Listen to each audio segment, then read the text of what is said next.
Assalamualaikum warahmatullahi wabarakatuh. Waalaikumsalam warahmatullahi wabarakatuh. Alhamdulillahirabbil alamin wassalatu wassalamu ala rasulillah wa ala alihi wa sahbihi ajma'in.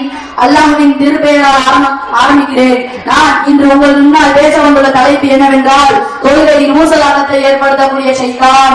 அல்லாஹ்வை வணங்குவதற்குரிய அற்புதமான இபாதத் தான் தொழுகையாகும். அந்த தொழுகை முஃமின்களின் மீது கடமை. அதை நிறைவேற்றாதவன் இஸ்லாத்தை விட்டே வெளியேறக்கூடியவன் என்கிற அளவுக்கு இஸ்லாம் தொழுகை முக்கியத்துவத்தை நமக்கு எடுத்துரைக்கிறது. நாம் தொழக்கூடிய தொழுகையை தடுப்பதும் கெடுப்பதும் நம்முடைய பகிரங்கமான விரோதி ஷைத்தான் தான்.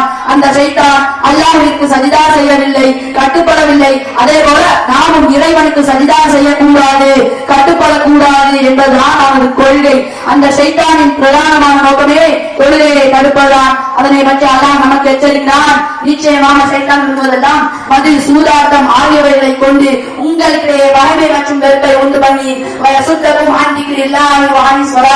அல்லாஹ்வை நினைப்பதை விட்டும் தொழுகையை விட்டும் தடுப்பான்.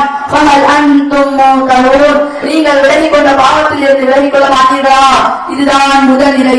அதாவது தொழுகை ஞாபகம் வரவே கூடாது. அவ்வாறு வந்துவிட்டால் பல தடைகளை ஏற்படுத்தி தொழுகைக்கும் பள்ளிக்கும் வரவிடாமல் தடுப்பான். இரண்டாம் நிலை என்பது தொழுகையின் அரைப்பொறி. அது அவனுக்கு அறவே பிடிக்காது. அல்லாஹ் அக்பர் அல்லாஹ் அக்பர் என்று வாங்க சொல்லப்பட்டால் உடனடியாக காற்றை பிடித்தவனாக அந்த வாங்க சத்தத்தை கேட்காமல் ஓடுகிறான். முடிந்தவுடன் மனிதர்களிடம் வந்து விடுகிறான். அந்த நேரத்தில் பல வேலைகளை கொடுத்து சிந்தனை மாற்றி தொழ வேண்டும் என்கிற எண்ணம் உள்ளவர்களிடத்தில் கூட தொழுகையை மறக்கடிக்க செய்கிறான். அதையும் மீறி பள்ளிக்கு வந்து சேர்ந்தால் இக்காமத் சொல்லும் போது காற்றை பிடித்தவனாக விரண்டக்கூடிய ஷைத்தான் அதனை சொல்லி முடித்த பிறகு தொழுகையால் இடமறிகிறான். இதுதான் மூன்றாம் நிலை. நான்காம் நிலை என்ன? தொழுகை இதனை யோசி அதனை யோசி என ஞாபகம் ஊட்டி ஒருவர் எத்தனை ரக்காத் தொழுகிறோம் என்பதை மறக்கடிக்க செய்கிறான். நபி ஸல்லல்லாஹு அலைஹி வஸல்லம் அவர்களிடத்தில் கூட ஷைத்தான் வந்து அவனுடைய பெயர் இப்ரீத் என்னும் ஜின் ஷைத்தான் வந்து சேட்டை செய்கிறான். அப்போது நபி அவர்கள் அவனை பிடித்து விட்டார்கள். ஒரு நூலில் கட்டி போட நினைத்தார்கள். அப்போதுதான்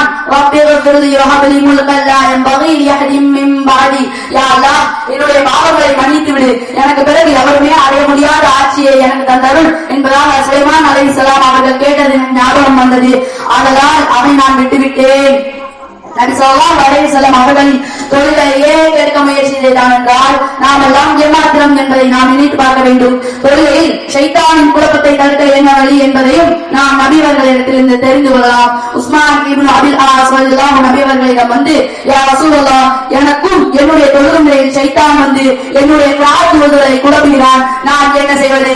அப்போது நபியவர்கள் கூறினார்கள், தாக்க ஷைத்தான், அவன்தான் ஷைத்தான். யுகாலு லஹு மின்ஜப், அவருக்கு மின்ஜப் என்று பெயர். அவன் உன்னை குழப்பினால் அப்போது நீ அஊது பில்லாஹி மினஷ் ஷைத்தானிர் ரஜீம் என்று சொல். அதையும் கூறி அவன் உன்னை குழப்பினால் உன் இடதுபுறம் திரும்பி 3 முறை துப்பிவிடு என நபி அவர்கள் வழிகாட்டினார்கள். எனவே ஷைத்தானின் சூழ்ச்சியை முறியடித்துவிட்டு தொழுகையை இக்லாஸாக நிறைவேற்ற வேண்டும். நாம் தொழுகையை நிலைநாட்டுவது ஏன் ஷைத்தானுக்கு பிடிக்கவில்லை என்பதை நாம் எப்பவாவது சிந்தித்ததுண்டா? ஷைத்தானுடைய இயல்பு நிலையை நாம் ஆரோக்கியமான காரியங்களை செய்ய வேண்டும் என்பதுதான். அந்த ஆரோக்கியமான காரியங்களை தடுப்பதுதான் தொழுகை. ஆனால் அல்லாஹ் கூறும்போது அகைமு ஸலாத் இன்ன ஸலாத்த தன்ஹா அனில் ஃபஹ்ஷாஇ வல் முன்கர், தொழுகையை நிலைநாட்டுங்கள், நிச்சயமாக தொழுகை என்பது மானக்கேடான காரியங்களையும் பாவங்களையும் தடுக்கிறது. இப்படிப்பட்ட மகத்தான தன்மை தொழுகை உள்ளது. அந்த தொழுகையை தடுப்பதுதான் ஷைத்தானுடைய முழு முயற்சியாக உள்ளது. அத்தகைய ஷைத்தானை நீக்கி தொழுகையை நிலைநாட்டி நாளை மறுமையில் சுவனத்தில் பாபு ஸலாம் என்னும் வாசல் வழியாக சொர்க்கம் செல்லக்கூடிய வாக்கியத்தை வல்ல ரஹ்மான் நம் அனைவருக்கும் தந்தருள்வானாக. வஆஹிரு தஅவானா அல்ஹம்துலில்லாஹி ரப்பில் ஆலமீன். அஸ்ஸலாமு அலைக்கும் வரஹ்மத்துல்லாஹி வபரகாத்துஹு.